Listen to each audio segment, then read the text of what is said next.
3 a.m. in the morning. I'm sitting all That's into alone. right field. Long run for Pilar. And Pilar all out into foul territory to make the play. 3 a.m. in the morning. Bogarts with a drive out to right field. Judge is back on it, and that one's gone. Against all odds. Here's a high fly ball driven deep to right. Verdugo back to the pen. Leaps up. He caught it. He caught the ball. He took it back. And I will keep on waiting for a better day. Ladies and gentlemen, welcome back to the Pesky Ball Podcast. I believe this is episode 95. How you guys doing today? We are depressed Red Sox fans, and you came here to enjoy that time with me, which I do appreciate. So what I need you to do, I know we're recording on a Tuesday, not a Sunday, the Lord's Day, but we needed to uncover all of this deadline drama, as we always do. We always record on deadline day. Joining me today is sadly not Ari, as it has been for the past 2 years.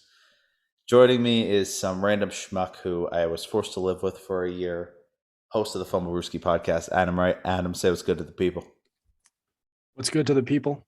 All right. Introduce yourself for the people who don't know. If they don't know, they better damn well learn today. That's all I'm going to say. All right. Yeah, that's the way it goes, man. So my name is Adam Wright. I am a co-host of the Fumblerooski podcast, a podcast where we talk all things football.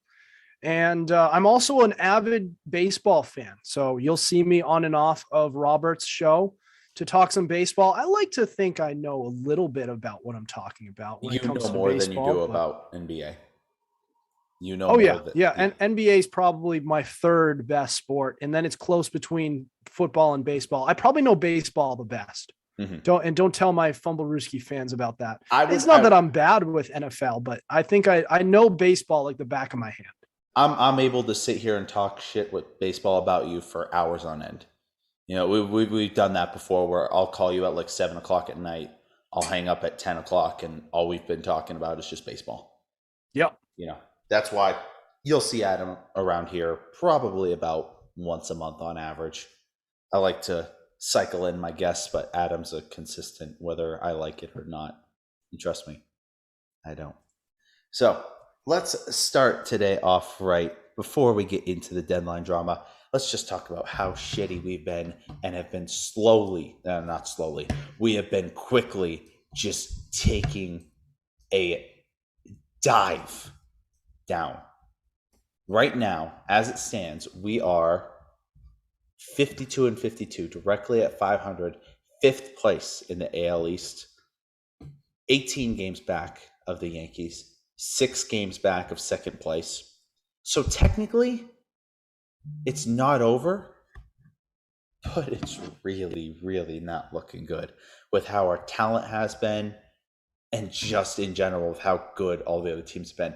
Adam, have we decided that we're going to be an Orioles podcast yet? On the fence, man. On the fence. Getting close, aren't we? Getting real close. We're getting real close to the edge here. But you know, we're Red Sox fans. Boston, you're my home. I love that dirty water. Tessie, ain't no. I don't know that song like the. You know what I mean though. Yeah. But like, I mean, man, look. But the Orioles have been selling too. Like the Orioles, and that's one thing I do respect about them is that they're not fooled by their recent success. They know they're still in rebuild mode, and they're selling high on the pieces who are overachieving. Like there was a relief pitcher today, and I forgot his name. I'm blanking on his name, so you tell me who he is. This relief pitcher, he's a closer for the Orioles. Incredible year. But if you look at the past years that he's had, kind of bad. So the fact that they were able to sell high on him, golf clap. Good for them. They got something. Yep. And shout out to Nosebleed Baseball for notifying me on that. Who the hell is Nosebleed Baseball? They were on our trivia thing, but they followed us when they followed my page, and I followed them back when I announced we're doing our fantasy football thing. Oh. So yeah, But Okay. yeah, he posts a lot of MLB news and a lot of trades. So how I've been keeping up to date with that. I'm very up to date with NFL, but Well, I'm just going to say, if you need any Red Sox takes, I was up to date on all the Red Sox trade drama. Every trade the Red Sox made, which we will get into, I had it reported within 2 minutes. And I was shocked I was able to do that. It just landed at the perfect time. Monday, all trades came out right after I went to work and right before I went to the gym. And then today, they came out right on my lunch break from work. It was a beautiful thing. I was able to put out all trades. So if you're looking for the Red Sox news and some great takes, head over to that Pesky Pole Podcast, Instagram at Pesky Pole Podcast, just as it sounds. But going back in, you are 100% right about the Orioles. They knew it was their time to sell, and they had a clear direction. They have some great pieces in there, being led off by Adley Rutschman, who is an insane prospect, has been doing great since he's got up to the MLB, but they know they're not ready yet. Honestly, I'm surprised they didn't trade John Means. I'm shocked he's still part of the Orioles. But we'll keep going, and we have to talk about, well, what do I got to say about the Red Sox being bad? It's been that. The last 45 days have been horrible. Well, the last 35 days have been atrocious, and it hasn't shown any sign of getting better. Making me talk about... You hit the nail on the head. Yep. Leading me into what happened last night. Merely hours before the game, news comes out that Christian Vazquez is traded to the team we are facing against that day. We're at their stadium. We flew to Houston. We told Vazquez, bitch, stay here. We're going to send your wife and your kids, and that's all you get. Find a new place, have fun. And we rode away. We sat him down in the other dugout, said, thanks for the memories. We don't care no more. And we just sat him in there. Now, Adam, I will let you explain to the people who don't know about the return we get before we give our opinion. So, floor is yours. All right. Well, putting me on the spot here. You explained to me for an hour last night on this prospect, okay? Yeah, because I had the list up, but so off the top of my head, I know they got Emmanuel Valdez. Mm-hmm. I'll have to pull up the statistics now, so keep talking. But all right. But yeah, that, for anyone who went and saw the video, first of all, reporters are such assholes. Oh my God, the second the trade got announced, they were in Vazquez's face. Hey, do you like the move? What do you think about Boston trading you? Are you going to find a good home in Houston? This dude just got traded after spending 9 years at the MLB level with the Red Sox, and you're in his face about, what do you think about this? What do you think about this trade? Give him a minute. You could tell in the video he was fucking heartbroken. That dude didn't know what to say. He was, I don't want to say scarred, but that shit had to hurt. I felt bad, and I wasn't part of the damn trade. Yeah, you're absolutely right. And one thing I will one thing I'll say about that before, and I do have Valdez's statistics from this year up. One thing I'll say about that is he was getting ready to play a baseball game for the Boston Red Sox, and he went from that in minutes just to getting dressed into a Houston Astros uniform. And was he even able to play for them? Because they were facing each other. Yeah, all he had to do was go 200 feet over the other clubhouse. Let me look at that. And he switched teams. It's just that. But yeah, you're absolutely right there. So I have his statistics up. So between two teams, so he's played so far. He has played 44 games this year on the AA level, 38 in AAA. Mm-hmm. Between both, he's batted .327, 21 home runs, 71 RBIs, and a whopping 1016 OPS. On base percentage of .410, slugging percentage of .606. He's having a career year. So the only knock on him though is that he is a little old for a prospect. Now he's 23. Good news is he's on his way to the big leagues because he's in AAA and he's played 38 games there. So he's very close to being a big leaguer. So it's not like he's that old, but 23, it's a little old. No, but hell no. The good thing about him is he jumped from the beginning of the season being number 28 on Houston's top 30 prospects to at the midseason mark being number 12. So great news for him. I mean, looking at Mookie Betts when he came up, he wasn't that high of a prospect. He just got red hot at some point. He hit his stride. And before the MLB even had time to update their prospect rankings, Mookie was already in the big leagues and making an impact. Mhm. It was just meteoric. So it's possible. And I really like this kid. I do. I don't know about the other guy, and I completely forgot his name. And that should tell you just about how relevant he is. And he could turn out to pan out. But this Emmanuel Valdez kid, we should try to get him on the podcast. I will try my best, but I haven't had the best luck with getting new prospects. There's only been one that I've been able to get right after a trade, and that was oh my God, I'm blanking on his name. Zach Bryant, the man of clickbait, because Red Sox reporters had a field day because he got traded from the Cubs, and Yep. Red Sox beat writers had a field day of the Red Sox trade for Cubs Bryant. Oh my God! So literally, the 2 episodes I've had him on has been the return of the clickbait. That's what he's known as in the Red Sox community. Still a great guy, puts up good numbers, but he'll forever be known as the clickbait.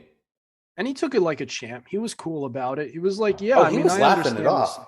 He was happy. Yeah, I remember being on that show. Oh It was yeah, you were interesting. with me when we interviewed. Oh yeah, him. That was your I was first on there. ever interview of a professional athlete. He was a good that's one. right. Hoping he makes his way through. But give me a grade, everything considered, for the Christian Vasquez trade. Everything considered. I'll give it a B, maybe a B minus. Okay. Because it's like, and only because some of the moves that they've made, and we'll talk about the rest of the moves, kind of contradict each other. It's like they don't really have a direction. So the return they got was actually pretty solid. Everybody says, they didn't get much for him. This Valdez kid, I really like him. I looked at his statistics and I'm like, this isn't half bad. This really isn't half bad. Mm-hmm. But on the other end, they don't really have a direction they're going in. If they've just full out sold, which I don't even believe they traded away JD Martinez, which was anticipated. We need And to talk about that later. Last night, we thought Nathan Eovaldi's start last night was his last one. I was giving him salutes. I was saying, man, I'm going to miss this guy. He went out. He went out as a Red Sox going 6 innings pitched against the Houston Astros, getting himself the win. Or did he get the win? I know so. he gave up a crap ton of unearned runs, but earned runs, 2 earned runs, 6 innings of 2-run ball. That would have been a good last start, but he's still a Red Sox. So, yeah, that's kind of the grade I give it, just because of I don't understand where they're going. Yeah, just because of that. But it's not a bad deal for them. I don't hate it. I'm going to be a little bit more harsh than you. I'm going C-. The reason, and this has less to do about the prospects we got in return. It's like I said, after you told me that guy's numbers, I'm like, okay, I'm down with that. The reason I give it a C- is because of the way we did it. Partially the team who we traded him to, but we did Christian Vasquez so dirty with this trade. I agree. It hurt. And I looked it up. He will not be playing tonight if the game hasn't already been done. I don't know. I think he's playing tomorrow, though. Still, we did him dirty with that. That is just brutal to be traded like that. That should be looked down upon by the rest of the league. So what the Red Sox just did to Christian Vasquez. But we got to move into our second trade. I don't know about you, but this one didn't make a damn lick of sense to me. This is 20 minutes after Vasquez had been traded. I post, well, the fire sale started. Vasquez to the Astros. Be prepared. A shitstorm's coming. Next thing you know, we buy, I repeat you, 34-year-old Tommy Pham for a player to be named later. Is there any way we can make that player to be named later Tommy Pham? All I'm going to say. I mean, I get so Tommy Pham, they got him. I guess he'll be a functional big league player as a utility guy. He can't hit right-handed pitching, so he'll be a guy who goes up, pinch hits against lefties, or if the starter is a lefty. But so he's like if you remember earlier on, kind of like in earlier Red Sox seasons, kind of a Chris Young. He'll be kind of like that. But he's 34 and he sucks. Right, but I'm going to pull up his stats. He blows this year. They got him for, I know, they got him for virtually nothing. I understand that, but he's just not helping at all. I think if you use him as a utility player, and if he goes only against left-handed bats, then he could be a functional player. But listen to yourself. If he is used as a utility player, and if he is up against left-handed batting, what percentage of the time do you think he'll be out there if that's the case? 10? Maybe 15? Well, not even. Those will be some pretty productive 15 times, won't it? Hell no, it won't. And they got him for nothing.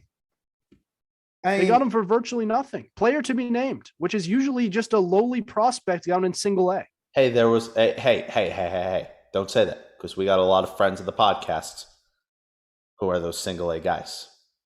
And but those guys aren't lowly. Those are good players. Those are future Red Sox nation. Yeah, we know. Exactly. But they're going to the league. If I look in a month and I see that the trade, I apologize. I won't say lowly. That a player who's in single A, who the Red Sox don't look highly upon. We'll say that. Yeah, the Red Sox don't look highly of. Yeah. Or other elitist organizations. We'll say that much. That's the way they think about it. Listen to me. All I'm going to say is if in a month from now, if I look up who was traded for Tommy Pham and it's Brendan Salucci, somebody's getting fucked up. All right? If one of my favorite players in the Red Sox minor league organization, and somebody who I would consider a friend, because him and I talk a lot, like over DMs and Instagram, if I see his name involved with Tommy Pham, fires will be burnt at him. All right? Yawkey Way will be fucked up. All right? Is it even called Yawkey Way anymore? No. I'm pretty sure it's like Legacy Way or something like that. They changed the road to Big Poppy Place or something like that. I'll take that. Big Poppy. Yeah, or it's David Ortiz something. I know he got a street named after him. Either way, there's a street near Fenway Park. Let's say Lansdowne is going to burn, okay? And you're burning it? You're going to take the flight down from Denver? I'm not saying that. I'm just saying there will be some pissed off people. All right, I will tie my name to no crimes, because no crimes have or will be committed. Tommy Pham, batting .238 this year. 374 slugging. 320 on base percentage. Not exactly the greatest numbers for somebody who you just want to be against lefties as a utility player being out there 10% of the time. Yeah. It makes no sense. We fire sale for Christian Vasquez. Not really fire sale because we got a decent return back. But still, we sell off Christian Vasquez. And then we go and get Tommy Pham. For what reason? If anything, that's just taking away valuable time from Jarren Duran, who needs the experience at this point if we decided we're not going to buy full in. You know, I said this 2 weeks ago and I will stick by it. If we were to buy in, we would need veterans to be able to replace Jarren Duran in the lineup. That is if we're buying in. That is if we're winning now. But since we have clearly proven throughout this trade deadline that we are not buying in for now, give the young bucks some time. Let them develop. Let them get the time. Bringing in Tommy Pham is a joke. Grade D-. Adam. Yep. You agree? Same grade? Same grade. Yeah. I'll go with C-. C-. Okay. I'm not too mad at you for that. Or C, or I'll go with C+. Don't go any higher. No, I will start to get mad at you. I'll give it a C. I'll give it a C. Because, like I said, they gave up nothing for him, and he'll be a productive utility player. He's brought in as a utility player. I like him for what he is. I'll say that much. Okay. As a famous guy in the Moneyball world, Billy Beane once said, and maybe he said it actually, but I just saw in the movie he said this to David Justice in 2002. I didn't get you for the player you once were. I got you for the player you are now. I like Tommy Pham for the player he is, for what he's going to bring to the table, not to be this superstar that we expect. We're not going to get that. And he's old. He's a veteran who will be a role player. That's what he'll be. I like that. All right. So let's move on to our next one because we're going to take a hot minute on this one. You know damn well where we're at.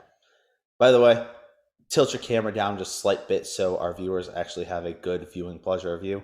Not that it's that necessarily good looking. There's only one woman in the world that will say that, and somehow you found her. Okay, I'm a lucky guy, aren't I? Yeah, lucky is an understatement. All right, you hit the World Series homer. All right, with blindfolded with one arm tied behind your back. That's what we call clutch. That's what we call stupid. All right, that's what you call she was drunk when she met you. She was not drunk. Okay, a little too personal. All right. Adam, I would like you to recall back to a few years ago, 2019. Yep. Summer of 2019. Not a great time to be a Red Sox fan, but not the worst. It's not terrible. Contention. 84 wins. That's kind of what they're going to be this year, aren't they? Yeah. In playoff contention. Till about 2 weeks left in the season. They, Red Sox fans demanded we buy. We needed pitching help, right? Okay, Adam muted himself for a second to sneeze. Yeah. But we needed pitching help. Our good old friend, Dave Dombrowski, said, you know what? I'll get you something. So he called up our good old friends over in Baltimore. Hey, y'all are ass. Let me get this guy. And Adam, who did they bring in? I actually completely forgot. Who was it? His name was Andrew Cashner, commonly known, the Red Sox Nation, as Andrew Trashner. He was here for the rest of the year. I remember that. And he was shipped out. He was so bad with us. It went down as one of the worst Red Sox deadline deals in recent history. This one that we just had is probably worse. Okay? Not to mention, all right, that Tommy Pham has some off-the-field issues that we didn't even talk about, a.k.a. bitch-slapping one of his teammates or being a bad fantasy football commissioner. Cashner, 3.83 ERA with Baltimore. With Boston, 6.2 ERA. Yeah. So he did not translate to that hitter's ballpark very well. Exactly. And we had this moment, and there's a beautiful saying about relief pitchers when it comes to a trade deadline. The closer it gets to the trade deadline, the more you look at a relief pitcher with a 4.5 ERA and say, yeah, I'll sleep with that. It's a beautiful thing with relief pitchers. The closer you get, the more desperate you get. It's kind of like the end of the night at a bar when your chick just broke up with you 6 hours earlier.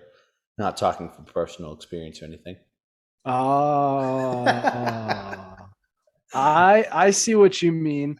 Anyway, look, the issue with relief pitchers though is it's tough because you have to trade for them during the deadline. I feel, and you can't, like, when you're getting a relief pitcher over the offseason, you have to get a bunch of them. You have to get a bunch of them and hope a few of them pan out. Because it's a coin flip. Shit sticks to the wall. Exactly. They kind of like what the Red Sox did this offseason with their starting rotation. They just found a bunch of guys who have had success in the past, who could have success this upcoming year, and they got some pieces. They got Michael Wacha. They got James Paxton hasn't played yet, but he could. Rich Hill they brought in. Don't y'all love the motorcycles? I'm not sure. I think my mic's picking it up. I actually didn't hear it. That's 3 now of motorcycles that have just zoomed past going full speed. I haven't heard it. I haven't heard it at all. Oh, but okay, that's kind of what they did there. But starting pitching isn't as hard to find. At least it will. Yeah. It's not that hard to find. But like relief pitching, you can have a guy be the one of the most dominant closers or setup men in all of baseball one year, and then they're virtually out of baseball the next. Mm-hmm. That's kind of the way it works, and it's really tough that way. Yeah. So that's why it's hard to get a good bullpen. Yeah. But we need to move on. You got it. We need to talk about the next guy. Yeah. Because we're going to take a solid amount of time talking about this next guy we traded for. Yeah, and we did kind of go off topic, didn't we? Yeah. If there's any adults listening to the podcast with their children, first of all, I swear often in this, so why the fuck are you doing that? And also, another thing, if you're on the roads, and you have a tendency of road rage, please just turn this podcast off. that too. All right. But this next 10 minutes, I would just, if you're with your children, I would fast forward about 10 minutes. If you don't mind them listening to swearing, you will mind the next 10 minutes of what we're about to say. I just hit that fast forward button for about 10 minutes. Once you start hearing us talk about Eric Hosmer, it's safe again. We traded for a guy who ended up being Christian Vazquez's replacement. This guy's name is Reese McGuire. Now, I just get a notification on my phone. Red Sox trade for Reese McGuire. My first reaction, why did we do this? Who the fuck is that? Why did we trade Christian Vazquez? We're not starting with the swearing. All right. We're not starting yet. We will in a second. All right. I'm like, who in the blue hell is that? And why did we trade our golden boy Christian Vazquez for that? And I was super confused. Then you started talking to me about the prospect we got for Vazquez. And I'm like, okay, this guy's just a replacement. No. He's on contract till 2025, meaning he's going to be here for a minute. He has absolutely sucked this season. So bad that his average is 225 and only 10 RBIs throughout the year. He blows this year. And we got him to replace Christian Vazquez. As Adam put it, he is Christian Vazquez without the home run ability. Am I right? That's kind of how you put it. I mean, the average on a year-to-year basis between the two, fairly similar. But like the home run ability, at least Vazquez has an ability to go yard. I wouldn't say he's a power hitter, but he can go yard. Mm-hmm. With this kid, you can't. No. So I'm sitting there and I'm just, okay, this is the deal. Let's move on, post about it. And we traded Jake Diekman for him, which I'm not necessarily opposed to. Jake Diekman wasn't really good or bad. He was slightly below average, I'll say. RIP though. Good luck in Chicago. Hope you have a better time than you did in Boston. I will say that. I don't wish upon the player's downfall. Didn't do well in Boston. Hope you do good in Chicago, aka Robert Stock. Fuck you, Robert Stock. All right. Anyway, you don't remember Robert Stock. He was one of those 1 million relief pitchers we swung through in the shitty 2020 season. Yeah. He sucked. But anyway, so I'm just looking through. And my boy over at Sox Insider, or is that his Instagram name? Let me make sure I give correct credit where it's due. I believe it is Sox Insider, though. Oh, I can't see it. I believe his page is Sox Insider. A guy I've had on the show before, Kelsey Miranda, my boy, posts something. It's a Bleacher Report article from 2020. I'm like, what the hell is this? Turns out, we traded for a guy in Reese McGuire, who in 2020 was arrested for public masturbation. He was outside the Blue Jays. He was part of the Blue Jays at the time. He was outside of the Blue Jays spring training facility and got caught whacking off. What the fuck, Adam? First of all, you are either entering or leaving practice. Either way, that shit should have been completed 20 minutes ago in your shitty little apartment without the girlfriend you obviously don't have there. So it should have been done. Or you should have waited 20 minutes till you got back home. No, this man's needed to relieve himself in that moment. So what does he do? He takes out his phone. He whips it out. And obviously, if you're the type of guy to be doing that, you obviously have a very small penis. I'm going to say that now. Pulls it out, doesn't realize there's anyone around him. Body cam footage of the police officer coming up to Reese McGuire's car was released. And the whole, oh my God, it's just terrible. Adam, when you heard that, what was your first reaction?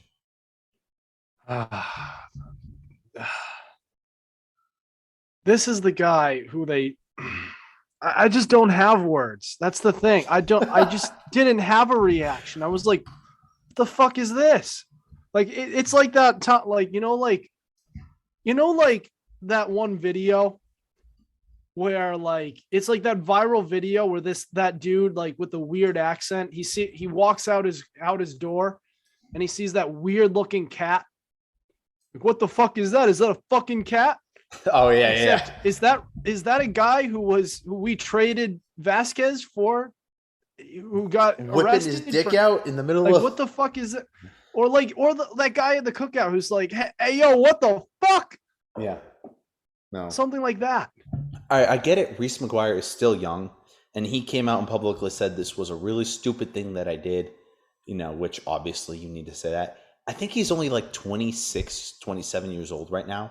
That's still now. Don't pull the he's young card. No, that's I'm not. old. I'm not. I led that into a segue saying in 7 or 8 years, he will be that weird uncle who scratches his nuts in the middle of the family picnic for everyone to see. All right. We all have it. And he'll just be sitting there. Everyone will be outside enjoying the barbecue. And he'll just be sitting there and he'll got one hand on his jaw and just scratching away out of care in the world. 10-year-old little girl runs by and he's still scratching away. He don't care. That will be Reese McGuire in 7 to 8 years. Isn't that just, man? I don't even want to. Somebody was. Well, I'll say this much: someone was pounding the wrong strike zone.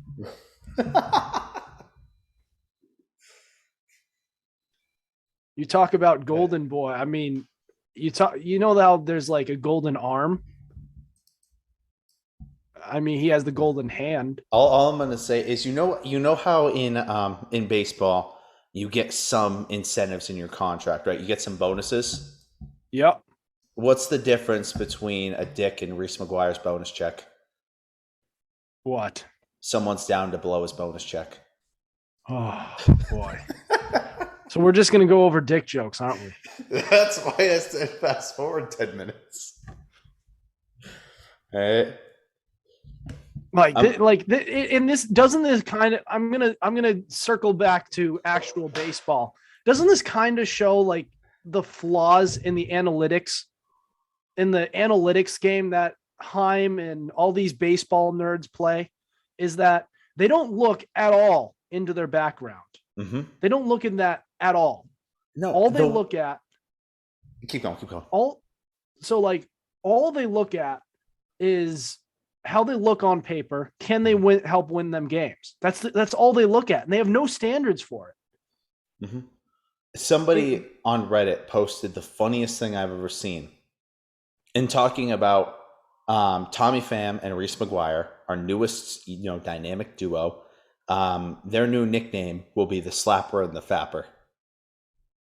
Oh boy. I'm sorry, but that's the greatest thing I've ever heard. Two amazing locker room guys to bring in, two awesome guys to hand over to Xander Bogaerts and say, Look at what we did for you. Sign a contract extension, please. Guys that you hand over to JD Martinez and you say, hey, look at these teammates we got you. Sign a contract extension, please. You know?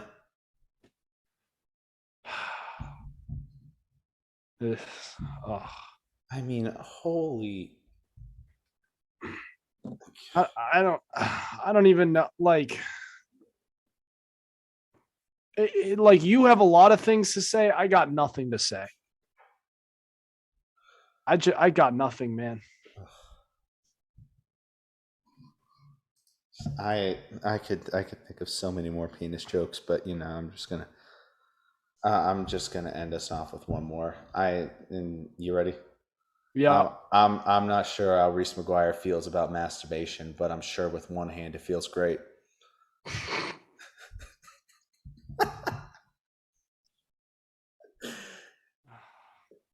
Well, he doesn't care where he's doing it. He doesn't care where he's doing it, and he don't care who sees. He's a freak. He don't care who knows.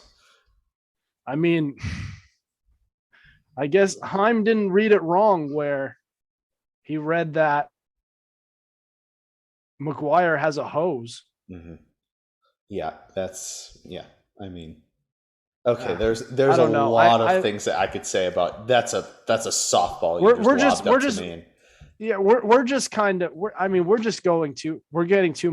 trying too hard, I think, or at least I am.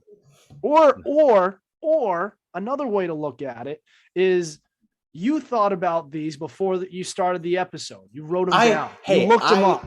I told you. Well, I looked up one of them. Okay, the last one that I did, or the bonus check one. You probably took a lot of time thinking about it. I just don't want that image in my head that this dude's beating off in front of the dollar store. I mean, oh my God, I would hate to be that police officer. Okay, that's all I'm gonna see. No, it was in front of the Blue Jays spring training facility, or at least that's what I heard from the report. So you are employed by the Blue Jays to watch over that area. And you walk over and you see one of your young, promising catchers whipping his dick out, and I'm assuming watching porn on his cell phone. You want to know another thing that 20 minutes to your apartment. It's not that hard. Look. I'll go back to bad phrasing. I'm sorry. What? I said 20 minutes. It's not that hard. I could have used another saying instead of "it's not that hard." But I mean, it is really hard to come up with all these things. No. But the ideas are literally exploding. I'm gonna stop. I'm gonna stop with the jokes because I'm trying too hard. But think about it this way: one player couldn't keep it in his pants in public, mm-hmm. and not in a like sleeping with women type of way, not like just taking it out. And another guy, Tommy Pham, they picked up, slapped his teammate or somebody else who's in a league with over fantasy football. These are the guys that Heim looks at and he says, "I'm going to take that guy. Yeah, I'm going to get that. That's a good guy to pick up." Mm-hmm. So those are the guys. It just shows their standards for these players, at least off the field. They don't care. They just care about the analytic. They care about what helps them get wins or what helps them, at least analytically on paper, wins them games. Yeah. And it's just weird. That's why we'll talk about the Eric Hosmer trade. That's why I didn't like it. It's because there's just no sense of direction. But anyway, any last dick jokes for the road? I would, but it's really hard. Yeah. The ideas are literally exploding out of me. Yeah. The last one. What do you call someone who says they don't masturbate? What? A fucking liar. Yeah. Give me that look. You know damn well. All right, we got to move on. All right. Families, you can turn back on to this this portion of the podcast. Last trade that we did, kind of a shock. Obviously, we saw that Juan Soto and Josh Bell were being traded to the Padres, which we don't have time to really cover because we gotta cut the cameras kind of quickly today. But Juan Soto, Josh Bell, somebody who we should have gotten Josh Bell, by the way, if we were buying, and a bunch of top prospects were going to Washington, including Eric Hosmer. Eric Hosmer said, you can take that trade to the Nationals. You can shine it up real nice. You can turn that sumbitch sideways and stick it straight up your candy ass. And he said no, because apparently when he had a no trade clause added, there was only 10 teams added to that no trade clause, and Washington was one of them, and he refused to go to Washington. So they basically reworked the entire deal, still sent Juan Soto and Josh Bell there, added a few more prospects, and I think one other major league player whose name I can't remember, but there's got to be some sort of fist fight between those two. I'll look it up in a minute. But somehow, some way, we end up swooping in and saying, hey, we'll take Eric Hosmer for a player to be named later, and you pay his contract. And the Padres said, shit, deal. And that's it. By the way, we're both giving an F to the Mitch McGuire trade, just in case anyone was wondering. I don't care who we gave up. I don't care if we gave up literally nobody. I don't care if we gave them $2.50 and a corn dog. Still an F trade. That's a fat F. But I wonder, wasn't he a throw-in for? He was a throw-in for something. I think they gave up Jake Diekman, didn't they? Yes, it was Diekman. I kind of blanked on that. That might bring it a little bit above an F, though, because they do need a catcher. Adam, stop. They do need a trying catcher to justify this. We're moving and when on it to came Eric down Hosmer. To it, Nope. Don't say the word king. Okay, don't say that. we're gonna splurge on Reese McGuire. I hate this. I want to go home. I'm scared now. If there's any catcher to splurge on, it's Reese McGuire. When it comes to this, no. All right. We're done. We're done. I'm sorry, families. I apologize for his outburst. I think this was more than 10 minutes. We told these families to skip 10 minutes, but then they just that was more like 14. Yeah, that like 15 or something like that. Yeah. Honestly, we finished that conversation in about 14 minutes. If Reese McGuire could have finished in 14 minutes, we wouldn't be having this conversation right now. Looking at Josh Bell, I mean, this is the only season he's batted 300. He's been doing amazing. Yeah. He's never batted. He's never, besides this season, he's never eclipsed 280. Mm-hmm. So he's been pretty solid too, but I don't know. But I digress. We didn't acquire him. So. Mm-hmm. Which sucks, but that would have been the right move if we were buying. Of course. But tell me, which other, besides Jay Groom, who are the other prospects they got or they gave up for Eric Hosmer? I think that was it. It was literally Eric Hosmer. I think there was one other player. We got prospects back. We didn't give up anything else besides Jay Groom. Okay, I love that. Then I don't. I honestly thought Jay Groom has a higher potential than Eric Hosmer does with us. I disagree. I disagree. The worst part, though, and I'm going to grade this deal, I'm giving it, in all honesty, a C+/B-, somewhere in the middle. I would give it, honestly, like a 79 out of 100. Mainly because we have no fucking direction. There's no sort of... All right, I'm gonna put this in chess terms. There's nothing to fap to when it comes to this. Okay, that one you were just stretching. All right. Shut up. Don't say another goddamn word. All right.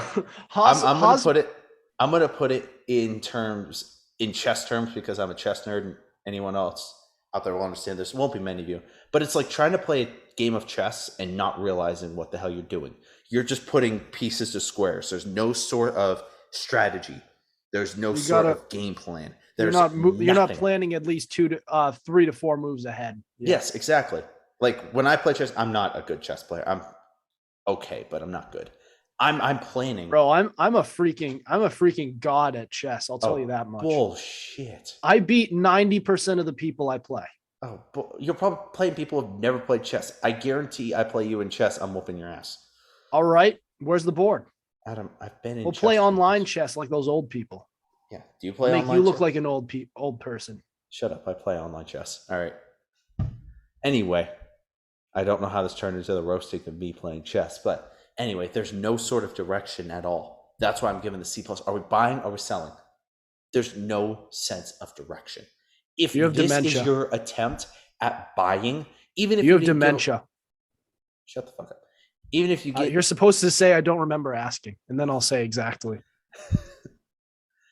Anyway, before I was rudely interrupted, even if we didn't give up Christian Vasquez, if this was our attempt at buying, this would be worse than our attempt at buying 3 years ago and getting Andrew Kashner back.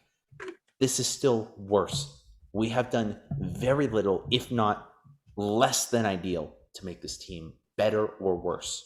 We're going to sit around 500, meaning we're not going to make the playoffs and meaning we're not going to get a good draft pick, and meaning that we're going to have less likely to A, sign Andrew Bogarts, or B, sign anyone else for that matter who is not looking to come to Boston on an unproven deal.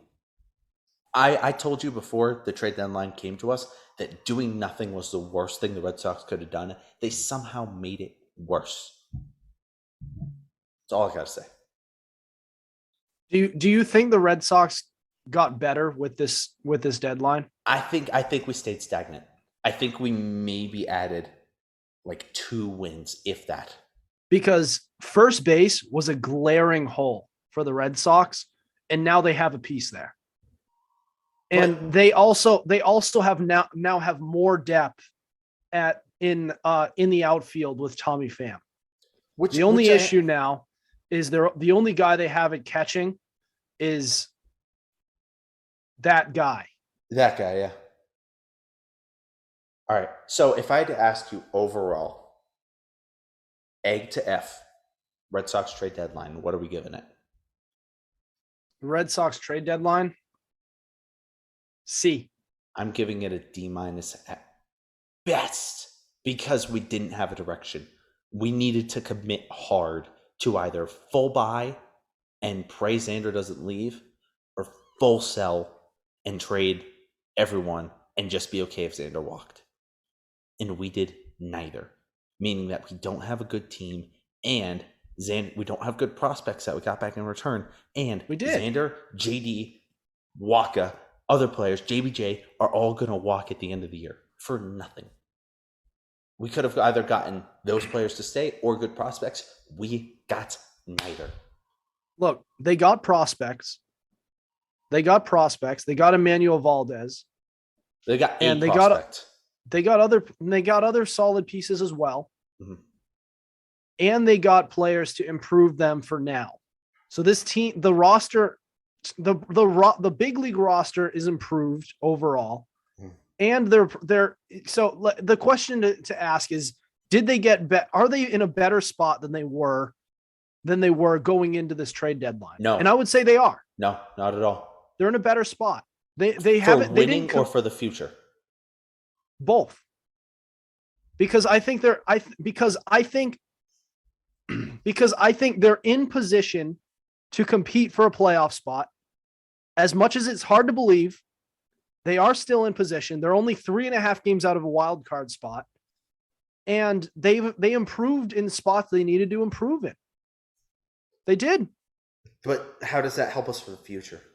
The future? Well, in trading Vasquez, they got another good infielder for later on down the road. The worst part is we don't need another infielder for at least another 6 years. Middle infielder. Unless we can convert him Unless Bogarts leaves.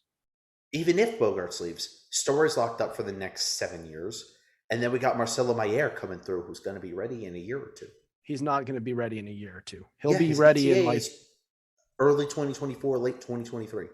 So either playoffs of next year or spring training of 2024, he will be part of the Red Sox.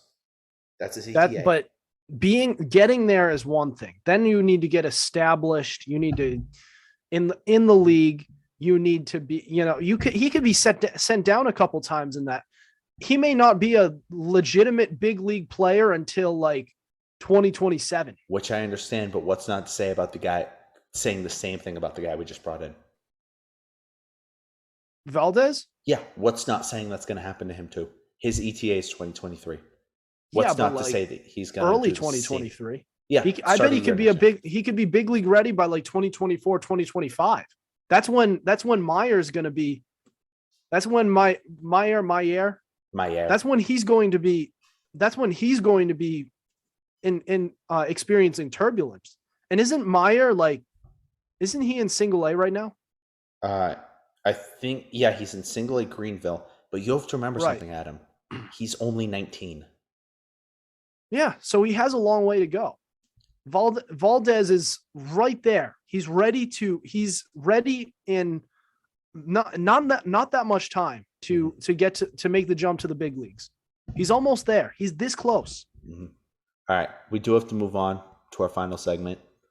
So, by the way, I put out a post. The people have responded. A full 30 of them have said that we are averaging about a C- right now with the answers. A C- for our Red Sox trade deadline. I'm not going to say I agree with it. I'm not going to say I'm mad at it. So I'd say it's all right. They don't have too much of a direction. I agree with you. I would rather they have committed to one way or another. Mm-hmm. But with they went both ways, and both ways that they went kind of worked. Yeah, which I don't agree with that statement at all. But we do have to move on. So, like we said at the beginning, Adam is the host of the Fumblerooski podcast, right? We're gonna put his football knowledge to the test. And after this, I'm going to put out a poll to the people. We're going to give 24 hours, and we're going to see if they agree with Adam's answers or not. Okay? This is an NFL Would You Rather. You ready? All right. First question. I'm going to give you kind of a lob. Which person would you have be a quarterback of your team for the next 5 years? Kirk Cousins or Carson Wentz? Kirk Cousins. Kirk Cousins, explain. Because I think Kirk Cousins is a little more of a stable quarterback, mainly because of health and because of abilities. The only knock that I have on Kirk Cousins is that he can't win in big games. And even when he's playing at his best, he's still not great. Like, he's not a great quarterback. He's a very good, solid, even-keeled quarterback. That's what I like about Kirk Cousins. Carson Wentz, he's better than what people give him credit for, but injury issues, he's a head case. I like Carson Wentz. I really hope he does well in his new home in Washington, but yeah. Kirk Cousins, give me my boy every fucking time. You already know what it is. Next question. Dalvin Cook or the entire wide receiver core of the Detroit Lions? The entire receiving core of the Lions. I think Ooh. wide receivers last longer in the league. And Dalvin Cook, I've loved Dalvin Cook his entire career. I've drafted him every single year in fantasy ever since he's come into the league. True. And I love him. And he might have a year or two left, but it's tough. It's tough with him. Mm-hmm. I'm not saying this for the next 5 years. I'm saying this for this year. For this year? For this year only. I'd still go the Lions receiving core. Because again, Dalvin Cook, it's tough because I don't think he's already shown that he can get injuries as it is. Mm-hmm. But running backs who have big workloads, they tend to fall off. But with this Lions receiving core, they have Amon-Ra St. Brown, who is a very good player. I love Amon-Ra St. Brown. Mm-hmm. They got DJ Chark, who's very underrated. He gets injuries as well, but it's less likely for wide receivers. So I have faith that his best football is ahead of him with DJ Chark. He can figure things out. And Jameson Williams, he may not be quite ready as it pertains to health, and he may not even be ready to start the season. However, once he comes back and he's fully healthy and he starts to hit his stride, look for Jameson Williams to really make an impact down the stretch of that next year. All right. Answer these next ones kind of quick. You can still give your explanation, but Sam Darnold as your favorite team's QB for the next 2 years, or no sex for a month? I'll take no sex for a month. Oh, damn. I did not expect that answer from you. I'm not going to lie. I'll take it. I will not. Sam Darnold cannot play. Give me Mac Jones for my quarterback. Give me him. Give me another year of development. Don't give me that. Don't give me that guy. Adam putting the team over his personal satisfaction. I ain't no simp. He ain't no simp. We're sending this to Sarah after it goes live. No doubt. 8.5 finger JPP or a year's worth of free steaks. Wait. You get the entire career of 8.5 finger JPP or a year's worth of free steaks. Ooh, that's a tough one. That's a good one. 8.5 finger. I'd have to look at his statistics. I'm pretty sure he's actually been a solid off instinct. All right, I'm gonna go steaks. Beautiful. Hey, give me the steaks. Give me the steaks. It took him some time. It took him some time to figure it out with the oven mitt and then the club. Mm-hmm. Hey, I like JPP, ass. But his best days were before he lost a few figures. Okay, Daniel Jones or a 52-year-old Brett Favre. Ooh, give me Daniel Jones. Ooh. Give me Daniel Jones. He's passing on the Hall of Famer. Old. Do you realize how bad Brett Favre was when he was 41? Yeah. Hey. So think about what he'll be like at 52. In those Wrangler jeans commercials, he looks damn good. That's all I'm going to say. All right, yeah, and the copper fit commercials, bro, those are the worst commercials I've ever seen. Those infomercials ever. So like I watched the simulcast for 98.5 the Sports Hub. Usually Felger and Maz, because I come home from school and then they're right there. So I'll listen to them. Yep. And I always get those Copperfit commercials, and it tells you the science is stupid. And I wonder who actually believes this crap. They say and they'll go through the science and it'll show like bits of copper, like made with bits of real copper. So it works. Like, do you think I'm stupid? Do you think bits of copper is going to heal me? Jesus Christ. I love it. Last one. You ready? Yep. Eli Apple as your team's number one cornerback for 3 years. You're ready. I'm ready to choose the latter. Just give me what you want. Or give me the next one. Or a sensual foot massage by a fat, sweaty man.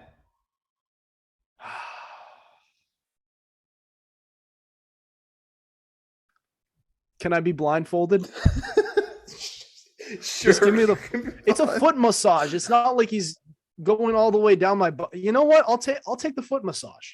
Okay. Give me the foot massage. Adam, not only does Eli Apple suck at his job, but he also talks so much trash. Mm-hmm. And it's like, he's not even, all the success that he talks about is the team success. It's Jamar Chase. It's Joe Burrow. It's T. Higgins. It's Joe Mixon. It's Jesse Bates, the other guy, the real guy who's not you. Defense. You're not that guy, pal. Trust me. You're not that guy. Oh my God. Okay. That was one of the funniest segments. Honestly, that's probably been the funniest episode I've recorded since I've had Ari on. Since Ari was a full-time host. This has been legitimately one of the funniest episodes. Don't get me wrong. We are still pissed off and we are still sad as Red Sox fans. But sometimes you just got to find humor in the sad times, right, Adam? Exactly. All right, we do have to end it. Adam, plug yourself for the people. Those are the best times to, Yeah, comedy comes from depression. and porn.